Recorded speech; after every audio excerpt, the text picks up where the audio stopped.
بسم الله الرحمن الرحيم.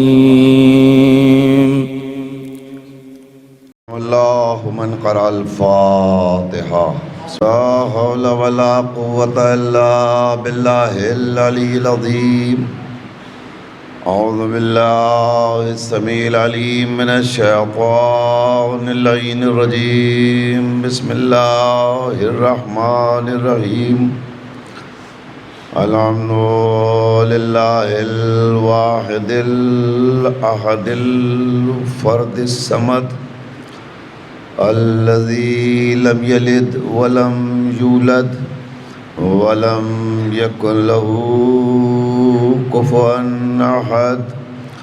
ثم الصلاة والسلام وتحية والإكرام على النبي الأمي المكي المدني الهاشمي القرشي المطلبي مولانا ومقتدانا وهادينا ونبينا وشفيع ذنوبنا وطبيب نفوسنا وحبيب إله العالمين بالقاسم محمد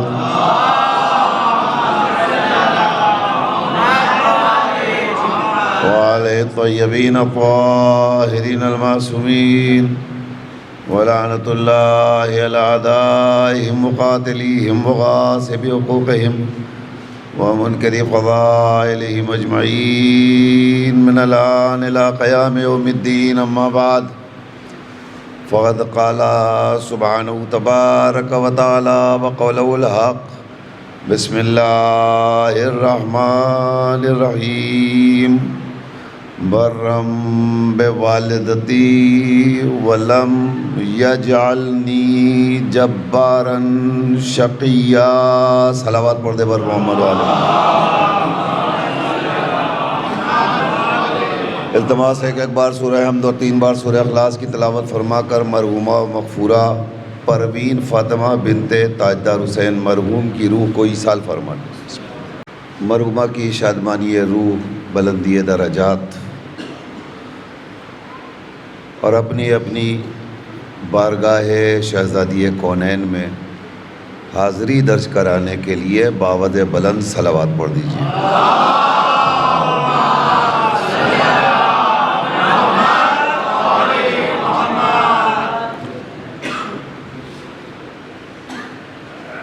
دیکھیے تاخیر جو ہوئی ہے اس میں میرا 1% بھی قصور نہیں. میں اپنے وقت سے حاضر تھا اور ظاہر ہے کہ جیسے جیسے وقت ڈھلتا جاتا ہے فکر خوابیدگی کی طرف مائل ہونے لگتی ہے. یہ وقت ہی بڑا عجیب و غریب ہے. مگر آپ اگر یہ سوچ لیں کہ ہم اپنے اپنے گھروں سے چل کر آئے ہی اس لیے ہیں کہ ہمیں مجلس سننی ہے، تو پھر ہمیں کوئی چیز مانے نہیں ہوگی. کچھ دیر صرف آپ کے درمیان رہوں گا اور چونکہ ایک ماں کے ایصال ثواب کی مجلس ہے اور ابھی ہمارے برادر عزیز وسیم صاحب نے واقعی حق ادا کیا ہے. ماں کے حوالے سے جو نظم پڑھی ہے اس میں ماں کی عظمتیں، بزرگی، فضیلت سب بیان کر دی ہے. میں اسی کو انشاءاللہ تھوڑا سا ایلوبریٹ کر کے آپ کے حوالے کروں گا. مگر ایک گزارش یہ ہے کہ تھوڑا سا آپ حضرات اگر ذرا سا قریب آ جائیے تو پیچھے والے بھی ذرا سا متصل ہو جائیں گے ہم سے. نسیم بھائی تھوڑا سا آ جائیے آگے، اور ادھر سے بھی آپ حضرات بھی ذرا سا، بزرگوں سے نہیں، آپ اپنا آرام سے بیٹھے. یہ بچوں سے اور جوانوں سے میں گزارش کر رہا ہوں کہ تھوڑا سا قریب آ جائیے چونکہ فاصلہ ختم ہو جائے. اور آپ آگے آ جائیں گے تو باہر والوں کو محسوس ہوگا کہ ابھی تھوڑی سی جگہ اندر خالی ہے، تو شاید وہ بھی آ جائیں گے اندر. ایک بار مل کر صلوات اور پڑھ دیجیے آپ.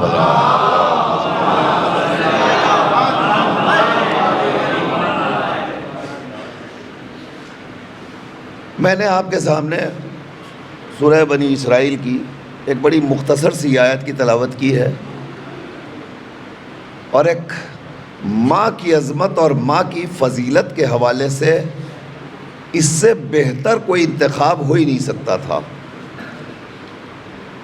اب میں ترجمہ کروں تو پھر آپ یقین کی منزل میں آ جائیں گے۔ ارشاد رب العزت ہو رہا ہے برم بوالدتی، مجھ پر میرے پاک پروردگار کا کتنا بڑا کرم ہے کہ اس نے مجھے ماں کا اطاعت گزار بنایا۔ تو جو ہے کتنا بڑا اس پاک پروردگار کا کرم ہے کہ اس نے مجھے میری ماں کا اطاعت گزار بنایا، فرما بردار بنایا، نیکوکار قرار دیا۔ اس کے بعد کا جملہ اس سے سخت ہے، وَلَمْ يَجْعَلْنِي جَبَّارًا شَقِيًّا۔ پہلا فقرہ، کتنا بڑا کرم ہے پروردگار کا کہ اس نے مجھے میری ماں کا اطاعت گزار قرار دیا، اور پھر فرمایا وَلَمْ يَجْعَلْنِي جَبَّارًا شَقِيًّا، اور یہ بھی اس کا کرم ہے کہ اس نے مجھے نہ جبار بنایا نہ شقی بنایا۔ توجہ فرما رہے ہیں۔ اب دونوں جملوں کو آپ ذرا کو ریلیٹ کیجئے۔ آئیے ذیشان صاحب جلدی سے آ جائیے۔ چونکہ ماں کے ایصال ثواب کی مجلس ہے نا، لہذا دونوں فقروں کو آپ کو ریلیٹ کیجئے، ملائیے ایک دوسرے سے۔ پہلا فقرہ، کتنا بڑا کرم ہے پروردگار کا کہ اس نے مجھے میری ماں کا اطاعت گزار قرار دیا۔ دوسرا جملہ، اور یہ بھی کرم ہے اس کا کہ اس نے مجھے نہ جبار بنایا نہ شقی بنایا، نہ جبر کرنے والوں میں شمار کیا نہ شقاوت کرنے والوں میں شمار کیا۔ اس کا مطلب یہ ہوا کہ اللہ کا نبی قرآن کی آیت کے ذریعے دنیا کو یہ پیغام دے رہا ہے کہ یاد رکھو، اگر کوئی بچہ اپنی ماں کا اطاعت شعار ہوتا ہے تو نہ وہ جابر ہوتا ہے نہ وہ شقی ہوتا ہے۔ صلوات پڑھ دیجئے بآواز بلند۔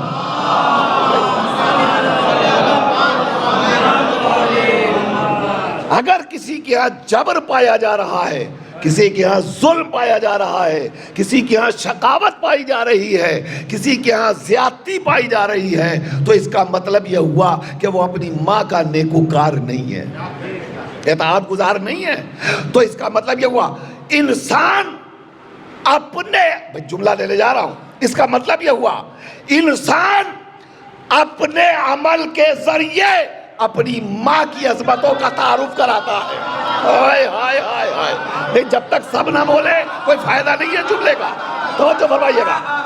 اس کا مطلب یہ ہوا کہ انسان اپنے عمل کے ذریعے اپنی ماں کی عظمتوں کا تعارف پیش کرتا ہے۔ آپ کہیں گے دلیل، میں دلیل دینے جا رہا ہوں۔ جس وقت مرحب کے سامنے مولائے کائنات کھڑے تھے، ہائے ہائے ہائے ہائے، توجہ فرمائیے گا، جس وقت مرحب کے سامنے مولائے کائنات کھڑے تھے اور اس نے اکڑ دکھلائی، تو اکڑ کر اس نے کیا کہا تھا؟ یہی تو کہا تھا انا الذی سمتنی امی مرحبا، میں وہ ہوں کہ میری ماں نے میرا نام مرحب رکھا ہے۔ جب اس نے اکڑ دکھلا لی، آئے آئے آئے، اکڑ دکھلائی کس نے؟ مرحب نے۔ ہے کون؟ کالا کافر۔ توجہ، ہے کون؟ کالا کافر۔ مگر مقام غرور میں وہ بھی یہ سمجھتا ہے اگر فخر کیا جا سکتا ہے تو ماں کی ذات پر۔ اس نے اپنا تعارف باپ کے ذریعے نہیں کروایا، ماں کے ذریعے کروایا، اور کہہ رہا ہے انا الذی، میں وہ ہوں، میں۔ اب اس کی ساری میں وہی نکلی جہاں آ کر میں کر رہا تھا۔ کہتا میں وہ ہوں کہ میری ماں نے میرا نام مرحب رکھا۔ بڑے تاؤ میں کہا تھا۔ ایک مرتبہ میرے مولا نے خاموشی سے زیر لب مسکراتے ہوئے آہستہ سے جواب دیا. علی وہی ہے جو دشمنوں کا جواب اسی کے تیور میں، اسی کی لفظوں میں، اسی جگہ فوراً دے دے. کیا کہا علی نے؟ انا الذی سمتنی امی حیدرہ، میں وہ ہوں کہ میری ماں نے میرا نام، توجہ ہے، حیدر رکھا ہے. اب ٹھہریے، دیکھیے، اس نے کہا میں وہ ہوں کہ میری ماں نے میرا نام، اس نے کہا مرحب رکھا، پہلے اس نے کہا نا، تو اس نے کہا کہ میں وہ ہوں کہ میری ماں نے میرا نام مرحب رکھا، تو یقینی طور پر اس کے دامن میں فضیلت کے گوشے میں اس کے علاوہ کوئی شرف تھا ہی نہیں. ارے بھائی ذرا سا بیدار رہیے، توجہ فرمائیے گا. اس کے یہاں فضیلت کے خانہ بالکل خالی، کچھ تھا ہی نہیں، اس کے علاوہ کہ ماں کے ذریعے سے اپنے فضل و شرف و کمال کو اجاگر کرتا. تو اس نے فخر کر لیا میں وہ ہوں کہ میری ماں نے میرا نام مرحب رکھا. مگر کیا میرا مولا بھی فضیلتوں کے حد سے خالی تھا؟ ارے بھائی ذرا صاحب میرے ساتھ رہیے آپ، انشاءاللہ آپ کو لطف آئے گا اور میں اپنے موضوع کو شاید آپ تک پہنچانے میں کامیابی محسوس کر سکوں. میرے مولا کے پاس کیا فضائل نہیں تھے، کمالات نہیں تھے، خوبیاں نہیں تھیں، عظمتیں نہیں تھی علی کے پاس. اما اس کے پاس عظمتوں کی کون سی کمی ہو جو دنیا میں آئے تو خانہ خدا میں اور جائے تو خانہ خدا سے. تو جس کی پوری زندگی ہی خانہ خدا میں مرتب ہو رہی ہو، پھر اس کے ہاں فضیلت کی کون سی کمی تھی؟ تو علی کو چاہیے تھا، اس نے کہہ دیا میری ماں نے میرا نام مرحب رکھا ہے. تو علی کو کہنا اچھا بڑا تو مجھے پہچانتا ہے، میں کون ہوں؟ میں وہ ہوں جس کے لیے خانہ کعبہ کی دیوار در بنی تھی. کہہ سکتے تھے نہیں کہہ سکتے تھے؟ کہہ سکتے تھے نا. میں وہ ہوں کہ ایک ماں کو کعبے سے نکالا گیا اور میری ماں کو خدا نے خانہ کعبہ میں داخل کیا. کہہ سکتے ہیں میں وہ ہوں کہ میں نے آتے ہی رحلے دستے رسالت پر چاروں صحیفوں کی تلاوت کی. کچھ بھی کہہ سکتے تھے علی، فضیلتوں کی کوئی کمی تو نہیں تھی. میرا مولا یہ کیوں کہہ رہے ہیں آپ؟ اس نے کہہ دیا تھا ٹھیک ہے میں وہ ہوں کہ میری ماں نے میرا نام مرحب رکھا، مگر یہ کیا؟ اب آپ بھی اسی انداز سے جواب دے رہے ہیں میں وہ ہوں کہ میری ماں نے میرا نام حیدر رکھا ہے. بات مکمل ہو گئی. پورا مجمع میری طرف رہے گا انشاءاللہ. منظر بھائی پوری توجہ چاہتا ہوں، جملہ لیجئے گا. مولا اس کے پاس فضیلت کا خانہ خالی تھا تو اس نے کہہ دیا میری ماں نے میرا نام مرحب رکھا، مگر آپ کے پاس تو بڑے فضل و شرف تھے، تو آپ نے کیوں یہی کہا کہ میں وہ ہوں کہ میری ماں نے میرا نام حیدر رکھا؟ علی آواز دیں گے بے وقوف تجھے پتہ نہیں ہے، اصل میں مسئلہ یہاں مرحب اور حیدر کے تعارف کا نہیں تھا، یہاں دو ماؤں کے کردار کا معاملہ تھا. نہیں پورا جملہ ہونے دیجیے. یہاں دو ماؤں کے کردار کا تعارف کا مسئلہ تھا. آج مجھے بتانا تھا دیکھو اگر ماں صاحب کردار ہوتی ہے تو بیٹا حیدر ہوتا ہے، ماں بد کردار ہوتی ہے تو بیٹا صلوات پڑھ دیجئے بابا سے بلند. مجھے فرمایا آپ نے اگر ماں صاحب کردار ہوتی ہے تو بیٹا حیدر ہوتا ہے، اور اگر ماں بد کردار ہو تو بیٹا مرحب بنتا ہے. تو یہ ماں کے کردار کا مسئلہ تھا، تو تعارف ہو رہا ہے ماں کے ذریعے. اس کا مطلب یہ ہوا کہ انسان اپنے عمل کے ذریعے اپنی ماں کے کردار کو دنیا کے حوالے کرتا ہے. اب آپ نے سمجھا ہماری اور آپ کی کتنی بڑی ذمہ داری ہے. ہائے ہائے ہائے، توجہ فرمائیے گا. ہم تنہا گھر سے نکلے تو ہم یہ سمجھ رہے ہم نکل رہے ہیں تو دنیا ہمیں دیکھ رہی ہے، دنیا ہمیں پہچان رہی ہے. ہم کو اندازہ ہی نہیں ہوتا. دیکھ ہمیں رہی ہے مگر نگاہ والدین کی طرف ہے۔ اگر ہم باکردار ہیں تو دنیا ہمارے والدین کی عظمتوں کو سلام کرے گی، اور اگر ہمارے عمل میں کوئی بھی کمی اور کجی پائی جا رہی ہے تو پھر یہ دنیا سوچنے پہ مجبور ہوگی کیسے ماں باپ تھے۔ توجہ فرمایا آپ نے، کیا تعلیم دی، کیا تربیت دی۔ تو اب اس کا مطلب یہ ہوا کہ ہم سب کے اوپر دوہری ذمہ داری ہے، اپنا بھی پاس و لحاظ رکھنا اور اپنے والدین کے وقار کو بھی مجروح نہیں ہونے دینا۔ یہ پوری ذمہ داری ہماری ہے۔ اب یہ ماں کے ایصال ثواب کی مجلس ہے، لہذا اب اس سے بہتر گفتگو ہو ہی نہیں سکتی۔ ہم اس کو محسوس کریں، ماں کی عظمتوں کو سمجھیے، ماں کی عظمتوں کو پہچانیے۔ عزیزان گرامی، یہ فقرہ جناب عیسیٰ مقام فخر میں کہہ رہے ہیں۔ یہ ہے کون؟ یہ وہ ہیں جو پاک دامن ماں کی آغوش میں آئے تو آتے ہی انہوں نے زبان کھولی ہے تو اپنے منصب کا اور اپنی بزرگی کا اعلان کیا ہے۔ کیا فرمایا؟ انی عبداللہ آتانی الکتاب وجعلنی نبیہ، میں وہ ہوں کہ مجھے اللہ نے نبی بنایا ہے اور صاحب کتاب بنایا ہے۔ توجہ ہے نا، آغوش مادر میں ہیں اور آتے یہ فرما رہے ہیں، مگر یاد رکھیے گا یہ بیانیہ جملہ ہے، فخریہ جملہ نہیں۔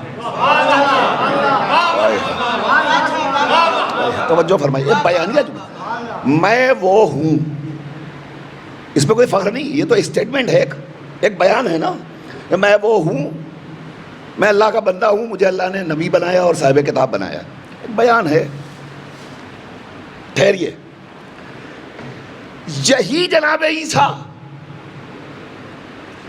جب آئے ہیں تو ایک بیان دے رہے ہیں، میں وہ ہوں کہ مجھے اللہ نے نبی بنایا اور صاحب کتاب بنایا، مگر ایک اسٹیٹمنٹ کے طور پر۔ یہی اللہ کا نبی اور صاحب کتاب نبی جب مقام فخر میں آتا ہے تو کہتا ہے برم بوالدتی، توجہ فرمائیے، شکر ہے پروردگار کا، یہ ہے فخر۔ ہائے ہائے، توجہ فرما رہے ہیں آپ، یہ ہے فخر، یہ ہے پراؤڈ۔ اللہ کا نبی فخر کر رہا ہے تو کہہ رہا ہے شکر ہے پروردگار کا کہ اس نے میری ماں کا اطاعت گزار بنایا، نیکوکار بنایا۔ تو فخر انسان کس پر کرتا ہے؟ ماں کے تعلیم و تربیت کی بنیاد پر۔ اگر تربیت ایسی ہوگی تو انسان مقام فخر میں آئے گا۔ مگر ٹھہریے، کبھی کبھی بچوں کے عمل سے ماؤں کے کردار کو پہچانا جاتا ہے۔ نہیں، کبھی کبھی کو ہٹا دیجئے، ہمارے عمل سے ہمارے ماں باپ کے کردار کو پہچانا جاتا ہے۔ ہٹ کے قرآن سے کوئی بات نہیں کر رہا ہوں اور اپنی عقولوں بھی نہیں بھڑا رہا ہوں اس کے اندر، دلیل چاہیے آپ کو۔ یہ جب آئے ہیں آغوش مادر میں جناب عیسیٰ اور آتے ہی کہا انی عبداللہ، کیوں کہا؟ کیا وجہ تھی؟ کبھی آپ نے سوچا؟ وہ بچہ جو ابھی ماں کی آغوش میں چند دن کا ہے، اسے آتے ہی اپنے منصب نبوت کے اعلان کی ضرورت کیا تھی؟ سوچنے کی بات ہے، مگر تفسیر پڑھیے تو آپ کو پتا چلے گا۔ جس وقت نصارائے بنی نجران نے جناب مریم کی طہارت پر شک کیا، میں اپنی لفظوں کا ذمہ دار ہوں، میں محتاط لفظوں کے ساتھ گفتگو کرنے کا عادی ہوں، مگر بات انشاءاللہ آپ تک پہنچے گی اور آپ خوش ہوں گے۔ ماں کی طہارت اور پاک دامنی کی بات تھی۔ کیا ہوا؟ مریم تم تو ایسی نہیں تھی، تمہارے خاندان میں کوئی ایسا نہیں تھا، یہ تمہاری گود میں بچہ کہاں سے آ گیا؟ تو اب ماں کی پاک دامنی کی منزل تھی کہ نہیں تھی؟ ماں کی طہارت کے ثبوت دینا تھا. جب ماں کی پاک دامنی پر بات آئی اب عیسیٰ سے خاموش نہ رہا گیا. ہائے ہائے ہائے. عیسیٰ بات ہے میں کم سن سہی مگر میرا عمل میری ماں کی پاک دامنی کی ضمانت بنے گا. ارے بھائی میرا جملہ بڑا تھا, آپ تک نہیں پہنچا سکا میں, شاید میرا قصور ہے.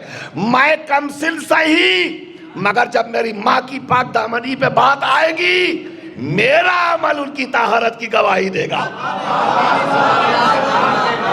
یہی تو کہا تھا. اور پر کہا کیا کہا جناب عیسیٰ نے پلٹ کے کہا تھا, کیا بول رہا ہے؟ خاموش بےہودہ کہیں کا, تجھے کیا پتا میری ماں بتول ہے, میری ماں طاہرہ ہے, میری ماں صاحب عصمت ہے, میری ماں طہارتوں اور عظمتوں کی بلندیوں پر فائز ہے. تجھے کیا پتا کیا باتیں کر رہا ہے تو, میری ماں پر شک کر رہا ہے. یہی تو کہنا چاہیے تھا. یہ نہیں کہا. کہا کیا کہ مریم تم یہ کہاں سے لائی؟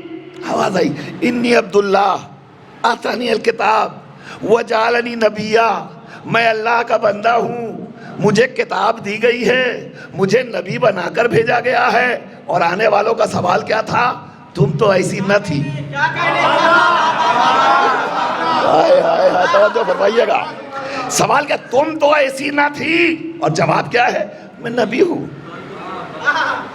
میں صاحب کتاب ہوں. اس کا مطلب یہ ہوا, اس کا مطلب یہ ہوا اگر کسی ماں کی آغوش میں ایک معصوم پیدا ہو جائے, نہیں یہ وقت کا قصور ہے بھائی صاحب, میرا قصور نہ آپ کا قصور, یہ وقت کا قصور ہے. اس کا مطلب دیکھیں سوال کیا تھا؟ مریم تم تو ایسی نہ تھی. جواب کیا آیا؟ میں نبی ہوں, میں صاحب کتاب ہوں.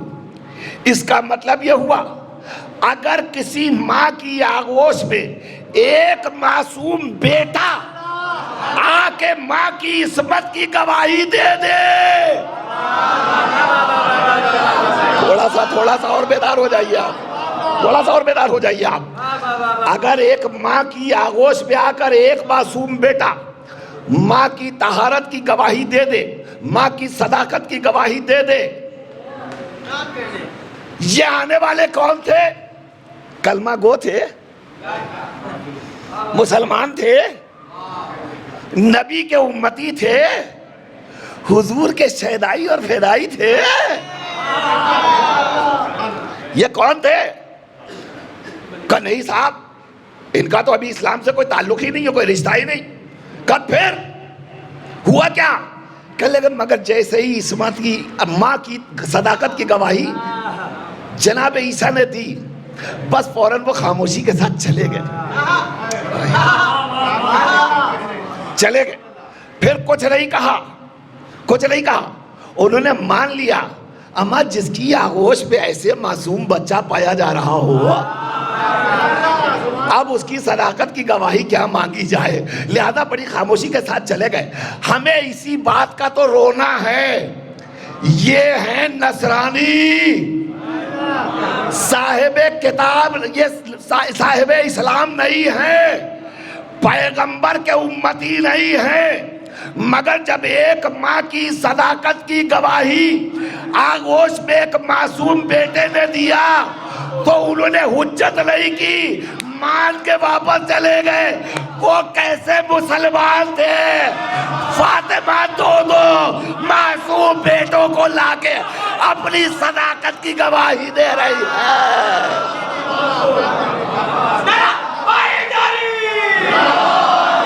تیار نہیں ہے. صلوات پڑھ دیجئے بآواز بلند. کیسے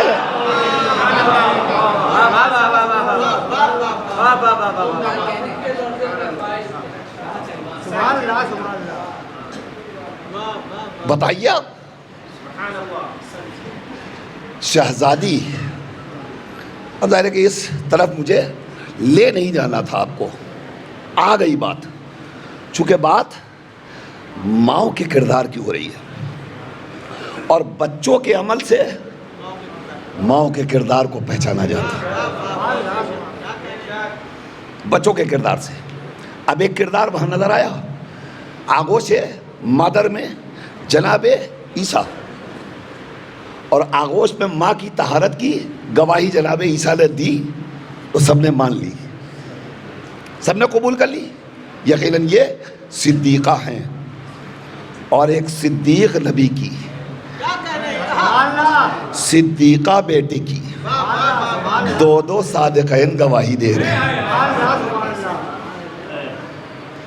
اور اس کے بعد ٹھکرا دی جا رہی ہے، گواہی قبول نہیں ہو رہی۔ اس کے بعد پھر ہم سے دنیا کہتی ہے آپ ان کے خلاف کیوں بولتے ہیں؟ ہم ان کے خلاف کیسے نہ بولے، کیسے نہ بولے، ان کے خلاف کیسے نہ بولے، ابھی آپ نے پڑھا تھا، ان کے خلاف کیسے نہ بولے، بولتے ہیں اور بولتے رہیں گے، ہمارا فیصلہ سن لو، جو جو شہزادی کے ساتھ ہے ہم اس کے ساتھ ہیں، جس کے ساتھ شہزادی نہیں ہے ہم اس کے ساتھ نہیں ہیں، ہم اس کے ساتھ نہیں ہیں،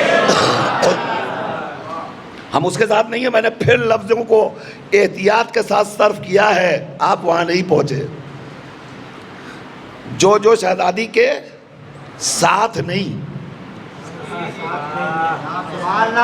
جس کے ساتھ شہزادی ہیں، ہائے ہائے توجہ دیکھیں، اس میں بہت ہی معنویت ہے اور بڑی وسعت ہے اس کے اندر۔ یہ تو ممکن ہے کہ ساری کائنات ڈھیلورا پیٹے، ہم بھی ان کے ساتھ، ان کے ساتھ بھی، اور ہم بھی ان کے ساتھ، اور ہم بھی ان کے ساتھ، اور ہم بھی ان کے ساتھ، اور کمال تو یہ ہے کہ دعویٰ تو یہ ہے کہ ہم ان کے ساتھ، اور مائک پہ چیخ چیخ کے کہہ رہے ہیں فلاں کا دامن نہیں چھوڑیں گے، ان کا دامن نہیں چھوڑیں گے، ان کا دامن نہیں چھوڑیں گے۔ کیا مطلب ہوا؟ ہم دامن اس کا تھام رہے ہو جنہوں نے خود ان کا دامن نہ تھاما ہوتا۔ ہائے ہائے ہائے توجہ فرما رہے ہیں، جنہوں نے خود اعلان کیا اگر ان کا دامن نہ ملتا تو ہلاک ہو گئے ہوتے، اور ان کا دامن تھامنے میں فخر ہے۔ کبھی نہیں سوچا، کبھی نہیں سوچا۔ میں اکثر لوگوں سے گفتگو کیا کرتا ہوں، اور دیکھیے ہمارا مذہب، ہمارا مشن، ہمارا مقصد، ہمارا ہدف یہی ہے، ہمیں لوگوں کی خوابیدہ نظروں کو بیدار کرنا ہے، عقلوں کو جگانا ہے، ہمیں